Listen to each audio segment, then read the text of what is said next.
기도하겠습니다.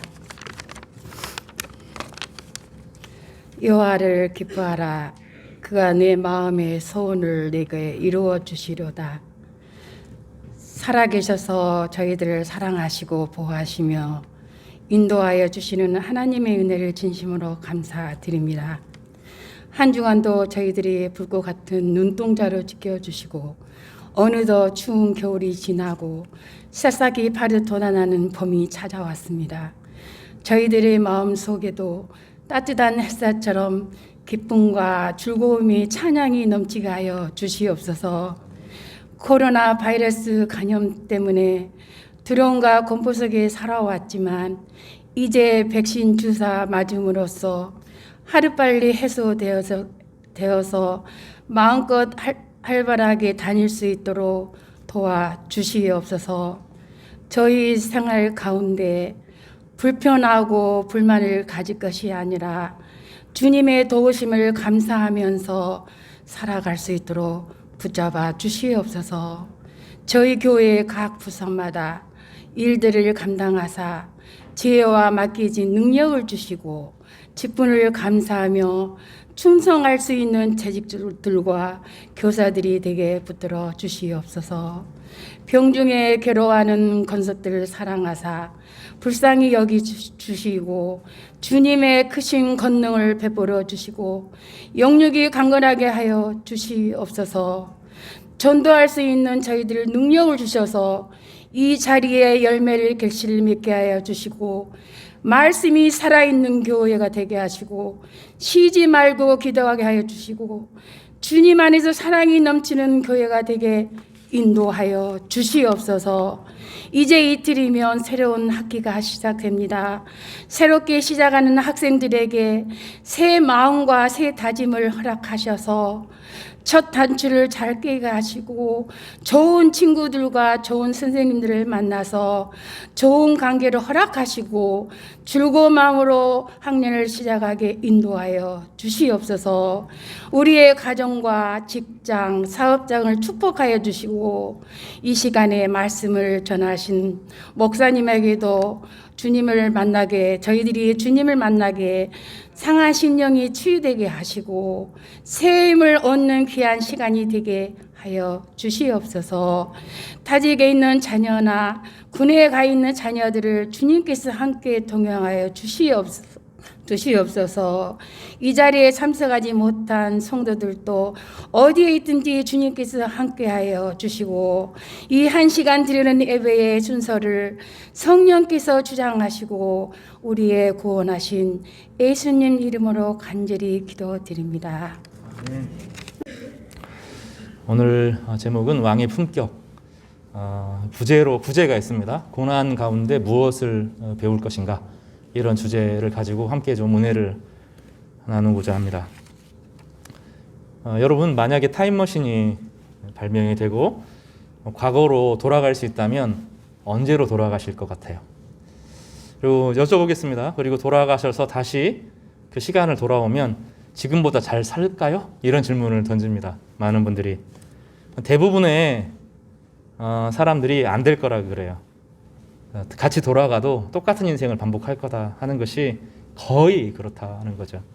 왜냐하면 상황이 바뀌는 것이 아니라 내면이 바뀌지 않으면 결국 그 문제 안에서 다른 문제들이 생기는데 결국 같은 문제를 반복한다는 겁니다.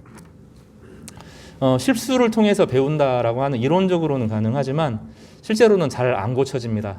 사람은 쉽게 고쳐지지 않습니다.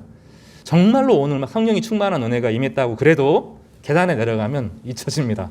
우리 참 묘해요. 우리는 그런 사람들이에요. 말씀이 우리 가운데 새겨지고 심겨지는 것은 쉬운 일이 아닙니다. 저는 실수를 통해서 배운 게 하나 있는데 두 가지가 있어요. 한 번 찐 살은 잘 안 빠진다. 정말로 어려운 것 같아요. 각오와 다짐과 결심은 하지만 쉽지가 않아요. 점점점 늘지, 결혼하고 나서, 결혼 전에는 좀 빠지기도 했는데 결혼 후에서는 매년 재보면 조금씩 아주 조금씩 늘어나서 벌써 이렇게 됐어요. 정말로 줄여야 되는구나, 뭐 이런 생각도 합니다. 또 하나, 자료 관리를 잘해야 된다, 이런 건 제가 배웠습니다. 92년도가 대학교 제가 1학년 들어갈 때였어요. 근데 그때 이제 저에게 컴퓨터를 가르쳐 준 한 교수님이 계십니다. 공업전문대 교수님이신데 제가 그분에게 컴퓨터도 배웠고 또 학원에서 이제 그것도 좀 코딩 같은 거 그때 배웠어요. 그때 좀 잘 배워놓을 거를 지금은 다 잊어버려가지고 쓸데없는 시간만 보낼 수도 있는데 그때 이제 그 교수님이 주시는 그 자료하고 플로피 디스크라고 하는 게 있는데 컴퓨터에 꽂아서 쓰는 네모난 여기에 있습니다. 컴퓨터 학원에서 그걸 썼다가 바이러스에 이렇게 걸려온 거죠. 어떻게 됐을까요? 그 컴퓨터 이렇게 생겨서 꼭 집어넣는 정말 30년 전의 컴퓨터인데 바이러스에 감염이 됐어요. 거기에 교수님 논문이 들어있었어요. 이 교수님 논문은 몇 년씩 쓰거든요. 통째로 날려먹었습니다. 그분하고 제가 원수가 안 됐어요. 왜냐하면 자꾸 찾아서 그분이 어디서 백업폰 옛날 거 찾아가지고 복원하셔서 겨우겨우 살아났습니다. 그때 제가 이제 실수를 통해서 배웠죠. 근데 우리는 인생에서 실수를 통해서 잘 배우지 않고 못 배웁니다. 거의 배우지 못합니다. 그리고 어려움을 겪으면 이론적으로는 어려움을 통해서 큰 사람이 된다. 이론적으로 그런데 우리는 그렇지 않고요. 어려움을 경험하고 나면 예민해지고 두렵고 상처만 남아서 그 더 예민해지고 더 안 좋은 반응을 보이는 것이 사실은 우리들의 모습입니다. 본문을 통해서 제가 여러분과 함께 대화하고자 하는 것은 코로나가 정말 1년이 지나갔어요. 우리 아무도 그렇게 갈지 이렇게 오래 갈 거라고 생각 못했죠. 일상이 되었습니다. 그리고 이제 얼마나 갈지 사실은 몰라요. 백신이 나와서 희망사항으로는 봄 정도에서 좀 꺾였으면 좋겠다 이런 생각이 드는데 사실은 얼마나 갈지 모릅니다. 제가 코로나를 시작하면서 코로나 문제가 등장하면서 그때 여러 질문을 했어요. 우리가 코로나 상황에서 무엇을 배울 것인가? 왜 이 상황을 어떻게 해석하고 어떻게 받아들일 것인가? 1년 전에 제가 설교를 했습니다. 그 기간 동안에 우리가 배웠을까? 이 땅의 조국 교회가 우리 교회가 그 어려움을 통하여서 어려움을 통과하면서 과거를 돌아보고 새로운 길을 걸어갈 준비가 되어 있는가? 이 질문을 우리가 함께 던져볼 때가 된 것 같아요. 끝에 다다랐을 때 희망사항이지만 끝에 다다랐을 때 정말로 과거를 돌아보면서 우리가 정말로 배웠는가 배우지 않았는가 무엇을 배웠는가를 돌아봐야 될 시점이라고 생각합니다. 다윗은 배웠어요. 다윗은 그 고난의 십몇 년의 시간이 갑작스럽게 자기의 자유가 딱 돌아왔거든요. 사울이 죽고 해방이 됐어요. 그때 다윗의 모습을 보면 그는 그 광야 생활의 그 험난한 인생을 통하여서 뭔가 배워요. 오늘 이제 성경에서 제가 구약 성경에서 제일 좋아하는 본문들이에요. 사무엘의 마지막 장하고 마지막 두 장하고 사무엘 하를 시작하는 이 두 장은 제가 너무너무 사랑하는 본문인데 다윗은 배워요. 거기서 다윗은 배우고 실수를 답습하지 않고 새로운 미래를 열어갑니다. 저희가 그렇게 되기를 바랍니다. 이 코로나를 겪으면서 여러분의 인생에서 오늘 말씀을 통해서 자신의 삶을 말씀으로 해석해내고 한 발짝을 내디딜 수 있는 내디뎠을 때 새로운 인생을 시작하는 그런 은혜가 있기를 간절히 바랍니다. 정말로 즐거운 마음으로 말씀을 준비했고 이 말씀을 통해서 우리 모두가 새로워지기를 갈망합니다. 코로나가 등장을 하면서 첫 번째로 이 나타나는 현상 중에 하나가 하나님께서 신천지 문제를 드러내셨습니다. 일단 제가 4가지 5가지 질문을 던졌는데 신천지가 드러나고 나서 깜짝 놀란 거죠. 14만 명이 넘는 사람들이 거기 지금 모여요. 잠깐 위축됐지만 지금 다 회복됐어요. 코로나가 신천지에 하나도 영향을 못 줬어요. 전혀 영향을 못 줬습니다. 고스란히 다 모입니다. 80%가 젊은 사람들입니다. 20대, 30대가 80%입니다. 거기 차지하고 있습니다. 많은 대학생 선교단체에서 학교에서 요즘에 아이들이 바뀌어서 복음을 전할 수가 없다. 아이들이 돈에만 관심 있고 직장에 관심 있고 미래에 관심 있지 하나님 말씀 관심 없다. 선교단체마다 이야기, 내비게이터, ESF, CCC, IBF 다 그런 얘기를 해요. 아니요. 신천지가 싹 가져간 거예요. 거기 그 선교단체 반절 이상 싹 가져간 거예요. 그리고 선교단체 간사님들 정말로 박봉으로 살아가거든요. 그러면 이제 교회가 좀 지원을 하고 교회랑 연결을 해서 공동체를 이룰 수 있도록 생계를 책임져도록 돕는 일들을 해야 됩니다. 이게 대학생들에게 복음을 전한다. 이 지적인 것을 새로운 것을 받아들일 수 있는 이 시점에 하나님 말씀으로 자신의 인생을 계획하고 설계한다는 것은 정말로 어마어마하게 중요한데 교회는 교회 문제, 이 교회의 시스템을 유지하는 데 온 힘이 다 팔려 있고 교회 안에서 청년 사역하는 것은 이 청년들이 교회에 대한 실망이 너무 크고 늘 때려가면서 막 하고 하니까 혼내기만 하고 그러면 자꾸 이상한 가르침하고 말씀을 배우고 싶고 세계적으로 진리를 배우고 싶은데 그러기는 어렵고 대학교에서 배워야 되는데 그 관계가 다 선교단체들이 다 무너졌어요. 20%도 안 남았습니다. 그거 신천지가 싹 뺏어간 거죠. 그 과정 가운데 우리가 깨달은 것이 무엇이냐면 정말로 교회가 실력이 없구나. 교회가 하나님 말씀을 가르칠 만한 실력이 없구나 하는 것이 여실히 드러난 거죠. 교회의 생명력이 없구나. 그때 인터넷으로 설교를 듣고 방송으로 설교를 듣고 CTS 듣고 CBS 듣고 하는데 실제로 신앙은 하나도 안 자랐고 자기도 말씀을 깨닫지 못할 뿐만 아니라 다음 사람에게 말씀을 가르칠 만한 능력이 없구나 하는 것을 여실히 깨달은 거예요. 저는 잘 알아요. 그 한 친구가 이제 제 예전에 말씀드렸죠. 신천지에 넘어간 한 친구가 있거든요. 제 고등학교 때 제자 중에 한 명입니다. 그 친구가 고등학교 때 제가 가르쳤는데 그 아이랑 이야기를 해보면 아침부터 저녁까지 성경 가지고 이야기해요. 논쟁을 하는 거죠. 창세기에서부터 계시록까지 꿰고 있어요. 그리고 아주 멋지게 살아요. 풍물 동아리패 이거 하면서 강사하면서 결혼하고 자신의 삶을 가꾸는데 이단의 가르침이지만 그 안에서 자신의 소신을 갖고 열심히 살아요. 비일비일하게 안 해요. 진짜 하나님 말씀은 엉뚱한 사람들이 가지고 잘못 이용하는 거죠. 그동안 우리는 말씀 소홀히 했고 말씀 읽는 거 죽기보다 싫어하고 성경 한 절 읽고 그 말씀 묵상하고 살아가는 것 자체가 몸에 배지를 않고 성경이 읽혀지지가 성경이 무슨 내용인지 모르니까 야구 경기를 모르는 사람이 야구를 보는 것과 똑같은 심정으로 매일매일 교회 왔다가 가는 거죠. 그런 것이 우리의 여실한 모습이라는 게 여실히 드러났어요. 진짜 한국교회가 규모는 거지만 실력은 없구나. 이 안에 기복주의가 깔려있고 권위주의가 깔려있고 신비주의가 깔려있지만 진짜 예수 그리스도를 중심으로 하는 이 복음 자체에 대해서는 정말 무지하구나. 여실히 드러난 기간이었습니다. 그런가 하면 정치신학, 정광훈 씨를 비롯해서 신앙을 가지고 정치로 이용당하는 그런 일들도 우리 뼈저리게 보았습니다. 크게는 자연을 인간이 정말로 파괴할 정도로 넘어섰구나. 선을 넘었어요. 지금은 이제 사실은 지구가 오래 못 버틸 거라고 생각이 들어요. 오래 못 버틸 겁니다. 생각보다 오래 못 버틸 겁니다. 인간은 폭발적으로 계속 늘어나고 인간의 삶의 질은 점점점 좋아지죠. 여러분 10년 전보다 지금이 살기가 더 좋죠. 공기질 이런 거 빼놓고는. 그거 다 자연에서 학대하고 착취하는 거거든요. 우리는 아낄 줄 몰라요. 자연을 보호할 줄을 모릅니다. 무차별하게 무너지고 있고 브라질 그 세상의 허파라고 불려지는 거 완전히 무너지고 있는데 우리는 무관심해요. 우리는 자연에 대해서 너무 모르고 바이러스라고 하는 것이 자연의 경계를 넘어서서 생기는 건데 자꾸 파괴하는 것만 배우고 내가 편한 방식은 가지고 살지만 진짜 내 인생은 돌아보지 않는 온 우주를 책임지는 존재로서는 살지 않는 그런 문제들도 있습니다. 그럼 우리가 이런 일들을 1년이랑 겪었잖아요. 코로나를 겪으면서 어두움을 통과하는 시점이 됐는데 우리는 달라졌는가? 다윗은 달라졌는데 다윗은 긴 고난 가운데 달라지거든요. 다윗의 고난이 1년이 아니라 10몇 년 정도 되니까 우리가 그 정도 돼야 되나? 그래야 좀 우리 인생을 좀 돌아보고 다시 살 수 있나? 그런 질문을 던져보게 돼요. 우리는 진짜 말씀에 관심이 있는가?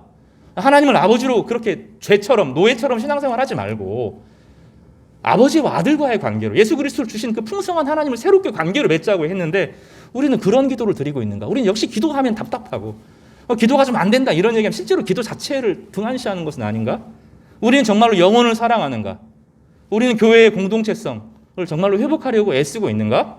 그 일들을 위해서 나는 어떤 존재로 살아가고 있는가? 이런 질문들을 던지면 저는 좀 아니라고 생각해요. 1년간 한 조국교회가 보여준 모습은 정말로 실망이 그지없고 저희 자신, 남이 비하하는 게 아닙니다. 우리 자신을 비롯해서 이 땅의 교회들의 모습이 정말로 형편없구나. 주님의 몸으로서 하나님의 백성으로 살아가기에는 정말로 턱없이 부족하구나 하는 것을 여실히 깨닫는 그런 시간입니다. 다윗은 정말로 어려운 시간을 마지막에 자신의 인생의 후반기 광야 시간에 마지막 시간에 정말로 인생의 바닥으로 떨어지는 그런 경험을 합니다. 다윗은 항상 잘하는 사람이 아니었습니다. 지난주에 말씀에서 다윗이 소망을 잃어버렸다 그랬잖아요. 그래서 나발이라고 하는 사람과의 관계에서 자기 사람들을 엄청나게 데리고 가서 죽이려고 하는 그런 일들을 벌였죠. 사무엘이 죽고 자기의 하나님 말씀이 공급이 안 되고 미래가 어떻게 될지 모르고 나는 영원히 광야에서 살겠구나 이런 절망감에 사로잡힌 나머지 개인적인 복수를 하려고 하는 일이 벌어집니다. 그때 아비가일이라고 하는 여인이 등장을 하면서 하나님의 음성이 거룩한 선지자를 통해서 전달되는 것이 아니라 그저 하나님을 경외했던 한 여인을 통해서 전달되는데 다윗이 깜짝 놀라죠. 여인에게서 나오는 입에서 살아계신 하나님의 음성이 들리는 것을 경험하게 됩니다. 구약 성경의 설교 중에서 가장 탁월한 설교 중에 하나입니다. 선지자들이 했던 수많은 설교자들보다 더 탁월한 설교가 여인의 그 평범한 묵상에서 나온 이야기인 거죠. 그때 정신을 한번 차리고 성령 충만해집니다. 그리고 그 어려움을 개인적인 복수의 순간을 넘어서서 왕으로 살아갑니다. 고난당하는 왕으로 살아갑니다. 그런데 또 사울이 죽이려고 하는 일이 벌어지고 그때 넘어가거든요. 근데 그 어려움이 반복되면서 사무엘상 마지막을 좀 읽어보면 믿음을 놓아버립니다. 믿음을 놓아 그냥 살아가요. 왜 삽니까? 물어보면 그냥 하루하루 살아요. 믿음이 아니에요. 내 삶에 있어서 믿음 안에서 하나님께서 나를 어떤 일을 이루실 것인지 기대하고 한 발짝 내딛지 않고 포기하고 그냥 사는 거예요. 그냥 교회 다니는 거예요. 그냥 아무 생각 없이 주일에 그냥 오는 거죠. 와서 예배 드리고 그냥 가는 거예요. 그게 다예요. 내 인생이 하나님과 어떤 관계가 있는지, 어떤 인생의 그림이 그려져 있는지 전혀 모르고 그냥 살아가는 거죠. 다윗은 어느 순간 바닥으로 떨어집니다. 그래서 아주 엉뚱한 결정을 내리는데 어느 날 잠을 못 잘 거예요 아마. 사울이 계속 괴롭혀요. 내가 지금 믿음 생활하는데 어려움이 안 끝나요. 우리가 답답한 게 그거잖아요. 믿음 생활을 하고 말씀대로 살았다고 생각하고 한때는 성령 충만했는데 문제가 계속돼요. 사울이 계속 쫓아오는 거예요. 정말로 집요하게 쫓아옵니다. 계속 쫓아와요. 계속 전령들이 오는 거죠. 사울이 어디로 출몰합니다. 어디로 출몰합니다. 포기하지 않고 계속 쫓아와요. 근데 어느 순간 다윗이 손을 놓아버립니다. 내가 이러다가 죽겠다. 믿음으로 살다가 죽겠다. 이 600명들 책임질 수 없겠다. 그리고 블레셋에 딱 내려갑니다. 신앙에서 물러선 거죠. 한 발짝. 타협을 한 겁니다. 하나님 말씀으로 살지 않고 타협하고 한 발짝 물러섭니다. 그리고 진짜 망해버립니다. 다윗이 이때 망해버립니다. 그의 영혼은 완전히 잃어버리긴 상태였고 자신의 운명을 자신이 결정할 수 있는 게 아니라 사울에게서는 도망 나왔지만 블레셋 왕이 자기 목줄을 딱 주게 되고 용병으로 쓰게 됩니다. 모든 전쟁에 참여해야 되고 막 이런 일들이 벌어집니다. 다윗의 영혼이 갈갈이 타버립니다. 만약에 블레셋 왕과 동맹해서 이스라엘과 싸우면 약속은 모두가 다 파괴되는 겁니다.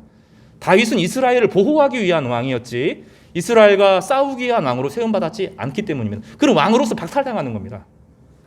자신의 백성과 맞서게 되는 겁니다. 그런 어려움에 근데 블레셋 왕의 말을 안 들을 수가 목줄을 딱 쥐고 있기 때문에 안 들을 수가 없습니다. 자기 가족들 거기 다 지키고 있기 때문에 안 들을 수가 없는 그런 상황이 벌어집니다. 다윗은 이중생활을 해요. 블레셋 왕도 속이고 유다 백성도 속입니다. 이스라엘 백성들을 괴롭히는 사람들을 같이 도적들과 싸워서 죽이는데 한 사람도 남겨주면 안 돼요. 한 사람이라도 도망가면 다윗이 이스라엘의 대적과 싸웠다. 이런 소문이 들리면 블레셋 왕이 목을 딱 쥐고 있기 때문에 이제 꼼짝없이 죽습니다. 다윗이 인생의 전반기와 후반기 중에서 가장 절망하고 눈물을 흘리는 시기가 바로 그 시기였습니다. 정말로 믿음 생활하다가 내가 죽겠구나. 그래서 한 발짝 딱 물러섰을 때, 신앙을 딱 타협했을 때 그의 인생은 정말로 바닥으로 떨어집니다. 영혼이 바닥으로 떨어집니다. 진짜 완전히 망해버려요. 그리고 블레셋 왕이 진짜 사울과 전쟁을 나갈 텐데 너 나가야 된다고 말하는 겁니다. 그때 나가면 다윗은 끝장입니다. 하나님께 버림받고 사람에게도 버림받고 인생이 끝장나는 그 위기의 순간을 경험합니다. 근데 하나님이 개입하시죠. 블레셋 왕의 부하들을 통하여서 저놈 등칠 수 있습니다. 저는 믿으면 안 됩니다. 옛날에 골리앗 죽인 사람입니다. 그걸 그때 상기시켜서 다윗이 전쟁에서 겨우 빠져나오게 됩니다. 한숨 돌리죠. 하나님의 은혜로 겨우 빠져나왔습니다. 집에 돌아오니까 어떤 일이 벌어집니까? 자기가 살고 있던 시글락 완전히 불타버리고 사람 하나 남아있지 않고 재산 싹 뺏기고 아이들 자기 부인들 싹 빼앗겼는데 누가 데려간지를 모르는 진짜 완전히 망한 상태가 벌어지는 거죠. 수십 년 신앙 고백하고 믿음으로 살았는데 마지막에 잘못해가지고 인생을 날려먹는 초토화되는 그런 일들을 다윗이 경험했어요.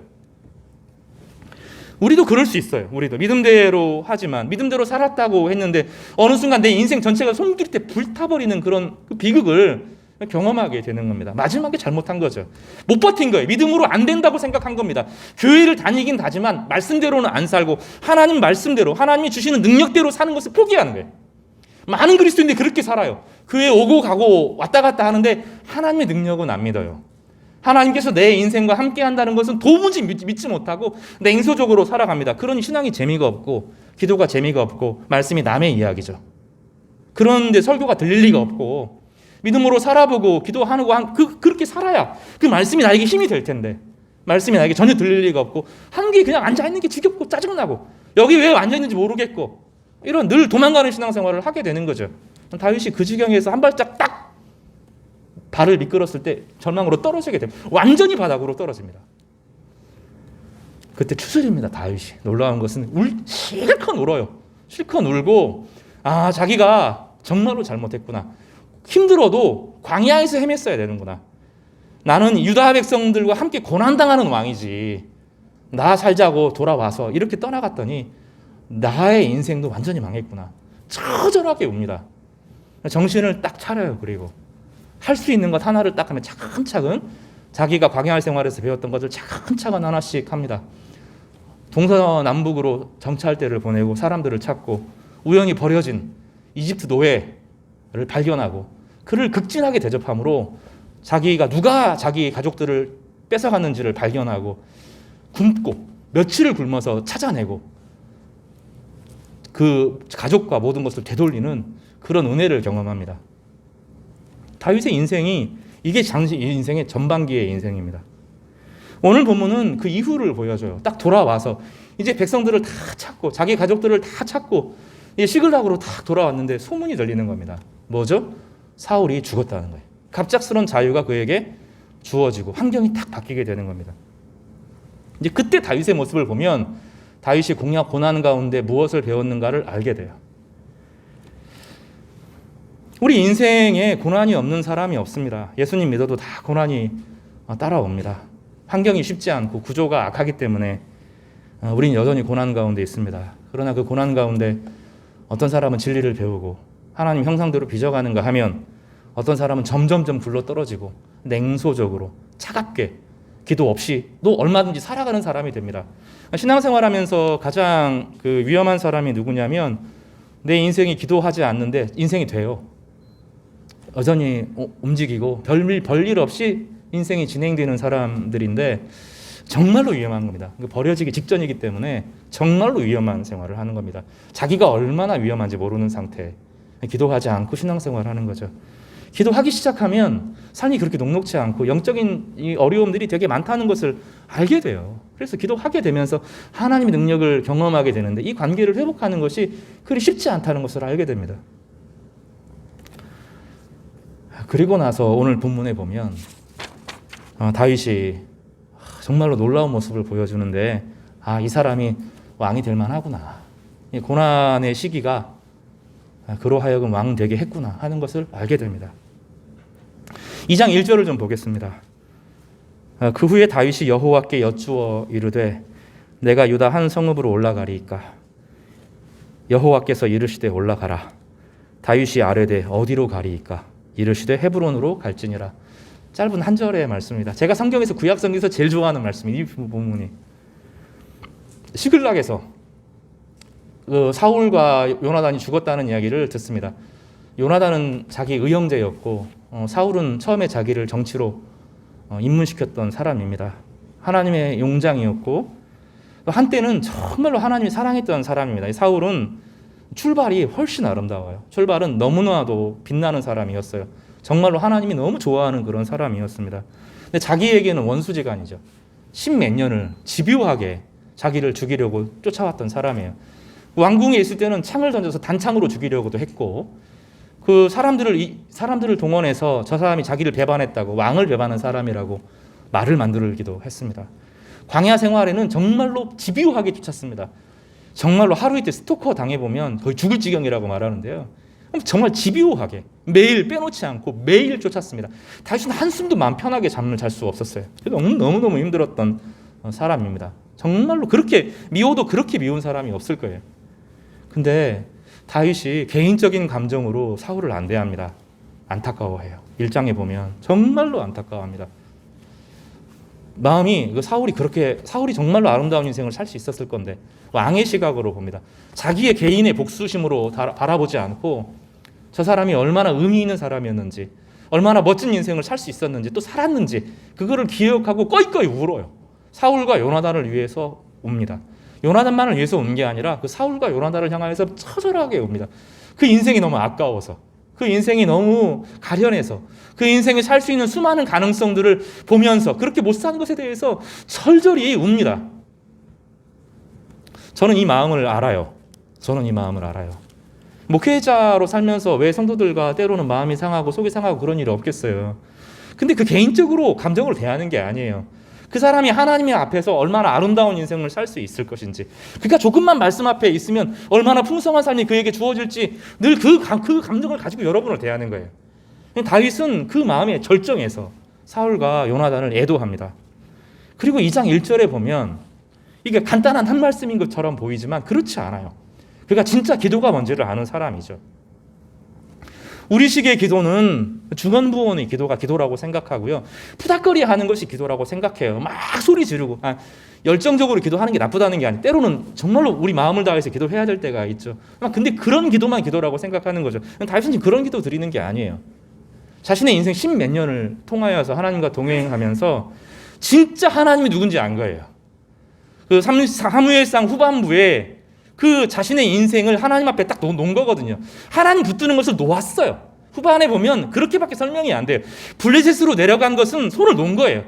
근데 하나님이 자기를 붙잡고 있다는 것을 안 거예요. 우리 흔히 비유 가운데 두 사람이 손을 이렇게 잡고 있죠, 서로. 근데 한 사람이 놓는다고 한 사람이 붙잡고 있는 거죠, 지금. 그러니까 자기는 하나님을 놓았는데 하나님이 자기를 붙잡고 있다는 것을 아는 거예요. 자기 마음 가운데 사울에 대한 원망, 하나님에 대한 원망, 미움, 자신의 인생이 망가지는 것에 대한 괴로움, 이것들이 너무 커서 하나님 놓았다고요. 그냥 산 거예요. 그냥 하루하루 산 거예요. 하나님이 그와 함께 했다는 것을 딱 안 거예요. 시글락에서 그 사울과의 전쟁에서 빠져나오는 그 기적, 그리고 시글락에서 자기 자녀들과 부인을 찾을 수가 없는데 찾을 수 있었던 기적, 그 안에 이집트 히브리인들을 발견해서 그를 통해서 정보를 얻은 능력, 이 모든 것을 통해서 하나님이 자기 십몇 년간 정말로 함께 하셨구나, 뼈저리게 있게 경험해요. 하나님이 내 아빠였구나, 하나님이 정말로 내 기도에 응답하시는 분이었구나, 정말로 하나님이 좋아하시는 거예요. 저는 저녁 시간에 새벽에 기도하는 시간도 좋지만 저녁에 잘 때 기도하는 게 좋아요. 정말 하나님이 제 옆에 계시는 것처럼 느껴져요. 점점점 그렇게 되는 것 같아요. 그 기도, 옛날의 기도는 정말 아득하고 막연했어요. 지금은 정말로 구체적이에요. 하나님이 내 옆에 계시고 내가 열심히 이런 게 아니라 그분이 내 기도를 들으시길 원하시는구나, 이것을 알겠어요, 이제는. 그러니까 그 하나님은 나를 너무 사랑하셔서 내 이야기를 경청하여 듣기를 원하시는구나 하는 것을 지금은 제가 믿어져요. 느껴져요. 제가 준서를 대하면서, 준서는 저에게 거의 비밀이 없어요. 그렇게 저는 믿는데, 이제 그래도 어떤 때는 얘가 속 얘기를 다 이야기해주면 좋겠어, 이럴 때가 있지 않겠어요? 청소년 부모를 둔 자녀, 그 부모님들이 항상 가지는 소원이 뭐냐면 이 아이랑 진짜 한번 이야기해보고 싶다는 거예요. 그죠? 이 아이가 무슨 얘기를 하는지 부모가 듣고 싶어 하잖아요. 근데 우리는 늘 그 하나님의 마음이 그렇거든요. 하나님 우리 이야기를 들을 준비가 돼 있고 우리와 함께 하기를 원하고 우리가 동행하기를 원하고 우리 모든 문제를 같이 상의하고 풀어나가기를 원하는 거죠. 근데 자녀들은 어떤 입장이에요? 등을 돌리고 있잖아요. 내 비밀을 드러나기 싫어서. 이게 좀 말 안 하는 것이 사실은 청소년 시기를 겪으면서 자기가 되어가는 과정이기도 하거든요. 하나님은 나 위주로 생각하면 내가 어떻게 하나님께서 들으실 것이다, 자꾸 이런 생각을 하는데 그게 아니고, 하나님은 정말로 들을 용의가 있어요. 가깝게 하실 용의가 있고 그 하나님 믿어주기를 바라고 그 하나님과 함께 동행하기를 원하시는 것이 하나님이에요. 그것을 다윗이 고백하기 시작합니다. 그래서 진짜 물어보는 거예요. 하나님, 나를 사랑하시는 아버지, 내 인생을 책임지시는 하나님, 자기의 종교성에 의지하는 것이 아니라 하나님의 성품에 의지해서, 하나님의 말씀에 의지해서 자신의 이야기를 하나님께 아뢰는 겁니다. 그래서 아주 간단하게 이야기해요. 그렇지만 이 간단한 이야기가 아니죠. 정말로 사랑하는 사람이기 때문에 깊이 이야기하는 거죠. 하나님, 제가 이제 올라가도 됩니까? 상식적으로 올라가도 될 것 같은데 물어봐요. 내가 올라가도 됩니까? 물어봐요. 근데 하나님께 즉각적으로 답해 주세요. 너 이제 올라가도 돼. 사울 죽었고 너 올라가도 돼. 근데 하나님 어디로 가는 게 좋을까요? 예루살렘으로 가는 게 좋을까요? 아니면 지금 사울의 본거지로 쳐들어가는 게 좋을까요? 자기도 지금 군인이 있는데 하나님이 그렇죠. 너 헤브론으로 가는 게 좋겠다. 이렇게 말합니다. 근데 헤브론은 유다의 본거지이고 예루살렘에서 멀지 않고 갈렙 지파예요. 갈렙 지파. 헤브론이 원래 갈렙 지파가 얻은 곳인데 이 아비가일, 나발이 갈렙 사람입니다. 그러니까 아비가일이 갈렙 지파하고 연관이 되어 있어요. 그러니까 합리적으로 가서도 헤브론은 난공불락이 요새 한번 딱 차지하면 외부적인 공격이 쉽지 않은 그런 언덕 위에 있는 높은 산지에 있는 곳입니다. 포도원으로 유명한 그 지역으로 올라가라고 주님께서 말씀해 주세요. 물어보니까 답해 주세요. 여러분, 하나님께서 진짜 물어보면 답해 주십니다. 답을 해 주세요. 하나님 나에게 응답 안 하신다 그게 아니라 답을 해 주시기를 원하시고 상의하기를 원하시는 분이세요. 하나님은 진실로 답해 주기를 원하고 함께하기를 원하시는 분이신데 다윗이 그 은혜를 경험합니다. 그래서 1장 1절에 2장 1절 1절에 다윗과 하나님과의 관계가 얼마나 가까운지를 보여줘요. 2번 묻죠. 2번 다 답을 받아요. 2번 묻고 2번 답을 받아요. 이거는 하나님과 다윗과의 관계가 얼마나 가까웠는가를 보여주는 말씀입니다. 코로나 시절 가운데 여러분 이거 배우시기를 바랍니다. 이 과정을 통하면서 어려움이 해결되는 것이 중요하지가 않아요. 때가 되면 어떤 어려움도 가요. 어떤 어려움도 영원하지 않아요. 때가 되면 반드시 멈춰요. 낮도 끝나고 밤도 끝나요. 봄이 와요. 봄이 또 아무리 힘이 좋아도 여름에 힘을 내주게 되고 여름이 힘이 좋아도 가을로 넘어가고 가을이 힘이 좋아도 겨울로 넘어가는 것이 삶의 삶의 이치인 것처럼 어떤 영광도 영원할 수가 없고요. 어떤 어려움도 영원하지 않아요. 때가 되면 그쳐요. 그때 어려움만 통과하면 안 돼요. 그 가운데 다윗처럼 기도를 배우시기를 바랍니다. 다윗의 기도를 한번 볼까요? 시편 2편 7절에 내가 여호와의 명령을 전하노니 여호와께서 내게 이르시되 너는 내 아들이라 오늘 내가 너를 낳았도다. 내게 구하라. 내가 이방 나라를 내 유업으로 주리니 내 소유가 땅끝까지 이르리라. 하나님과 아버지와 아들과의 관계로 다윗이 고백하죠. 시편 3편 5절에 내가 누워 자고 깨었으니 여호와께서 나를 붙드심이라. 시편 4편 8절에 내가 평안히 눕고 자기도 하리니 나를 안전히 살게 하시는 이는 오직 여호와이시니라. 시편 5편 1절과 2절에 여호와여 나의 말에 귀를 기울이시사 나의 심정을 헤아려 주소서. 나의 왕 나의 하나님이여 나의 왕 나의 하나님이여 내가 부르짖는 소리를 들으소서. 내가 주께 기도하나이다. 여호와여 아침에 주께서 나의 소리를 들으시리니 아침에 내가 주께 기도하고 바라리이다. 시편 6편 8절 악을 행하는 너희는 다 나를 떠나라. 악한 사람이 내 옆에서 나 도와준다고 말하지 말라는 거예요. 자꾸 거래하려고 말하려고 하지 말라고 그런 거예요. 여호와께서 내 울음소리를 들으셨도다.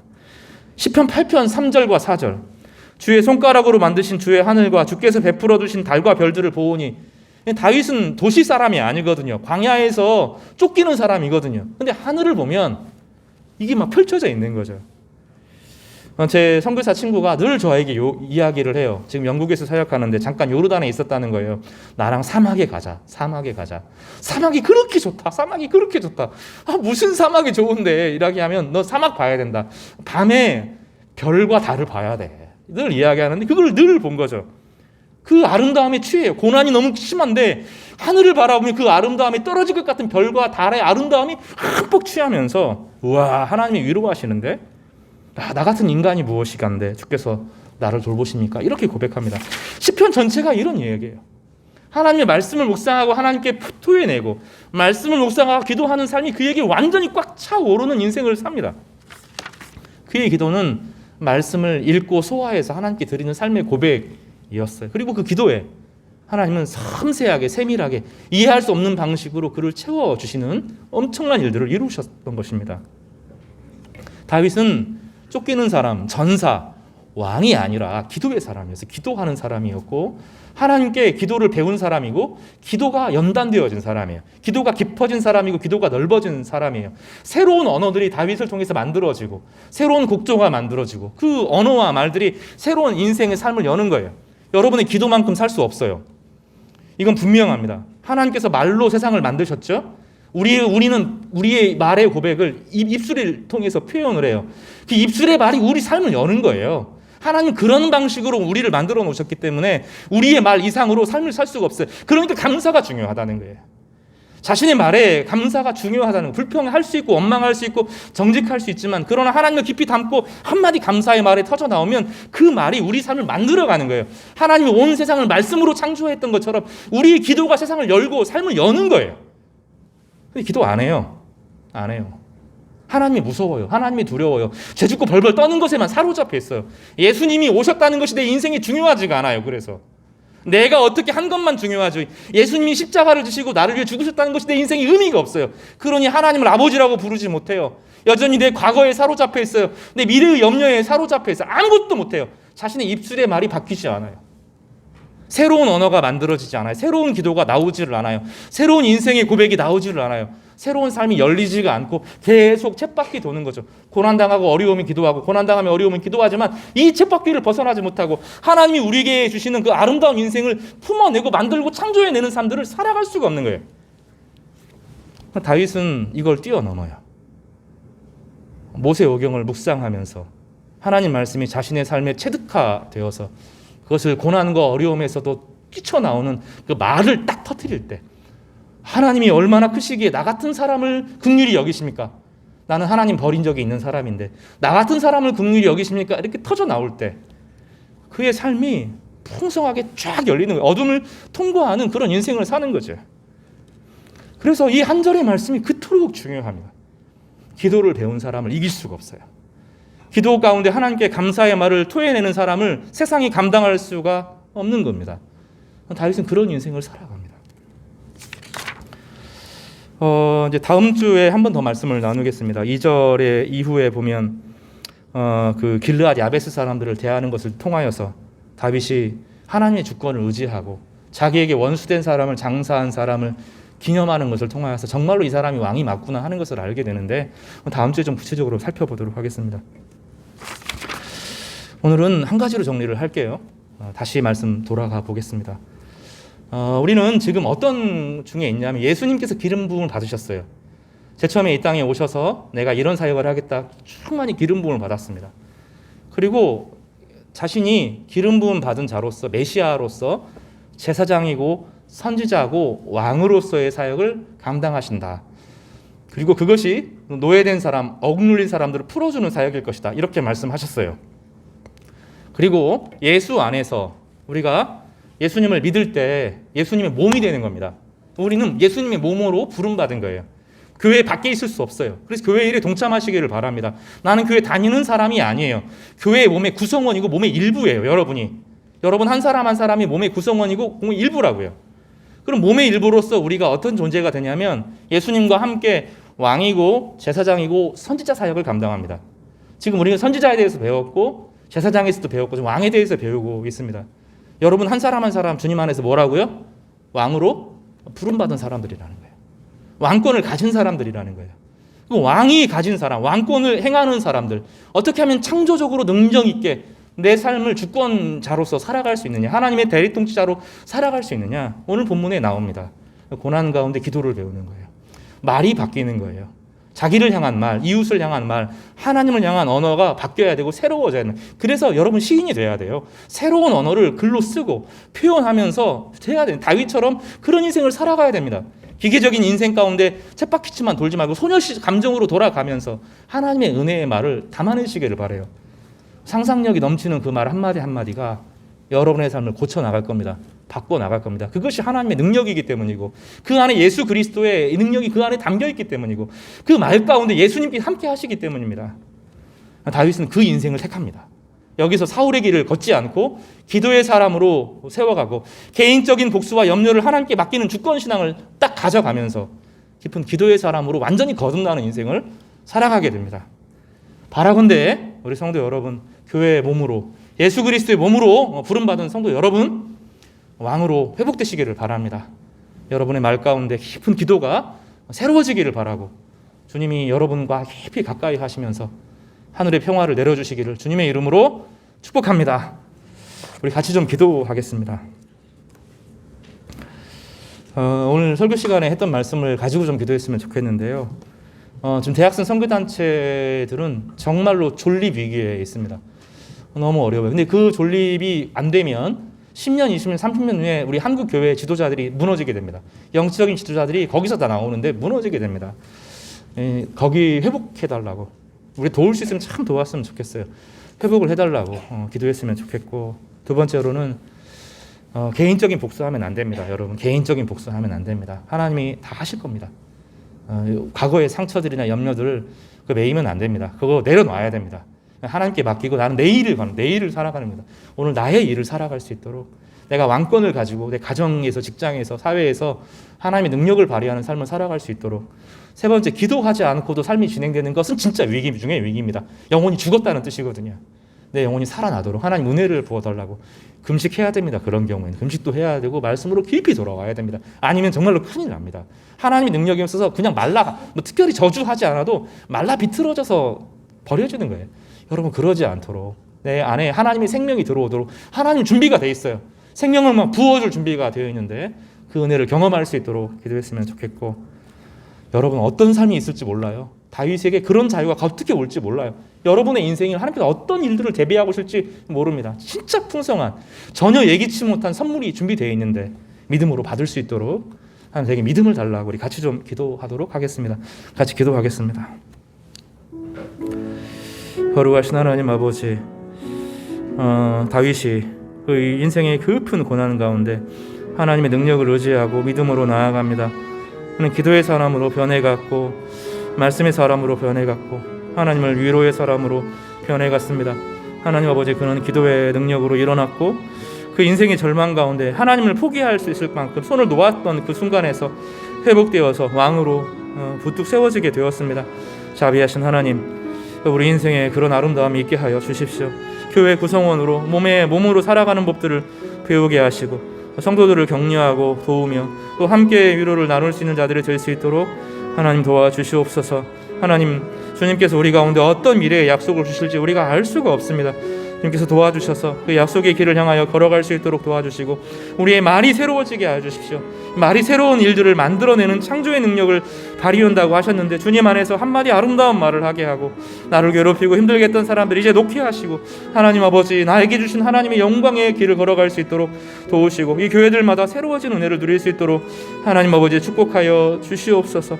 거룩하신 주님께서 우리와 동행하여 주시옵소서. 거룩하신 하나님 아버지, 다윗의 인생의 절망 가운데 도무지 믿음으로 살 수 없다 하고 생각하여서 하나님의 손을 놓고 블레셋까지 떨어져 내려가서 블레셋 왕에게 목줄을 사로잡히는 참 그런 비극을 경험하면서 그가 어렵사리 신앙을 회복하는 것을 보았습니다.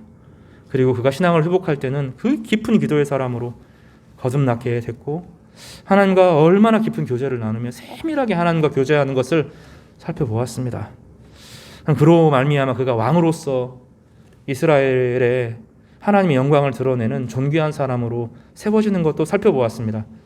하나님, 우리의 인생도 그렇습니다. 하나님, 다 고난 가운데, 코로나의 아픔 가운데 다 우리가 놓여 있습니다. 마음이 무너지고 또 신앙을 포기해야 될 수많은 어려움들이 우리 안에 있는 것도 사실입니다. 불평의 말이 넘치고 원망의 말이 넘치고 마음을 난도질 당하는 상처들이 우리 가운데 많이 있습니다. 하나님 아버지, 그러나 이 모든 것을 주님 앞에 내려놓게 하여 주시고 하나님의 위로의 말씀을 듣게 하시고 나를 사랑하시고 나를 하나님의 주권자로 세우시며 하나님의 능력을 행할 자로 세우시기를 원하시는 하나님의 열망을 보게 하여 주십시오. 나의 종교심에서 시작되는 기도가 아니라 하나님 말씀을 수용하고 그 말씀을 믿는 방식으로 기도하고 하나님이 주시는 그 말씀을 따라 살아갈 때 하나님, 우리 안에 새로운 창조의 능력이 나타나게 하여 주시옵소서. 새로운 변화가 우리 개인에게, 우리 가정에게, 우리 교회에게 일어나게 하여 주시고 하나님의 능력이 나타날 수 있도록 주여 축복하여 주시옵소서. 예수님의 존귀하신 이름으로 기도드렸습니다.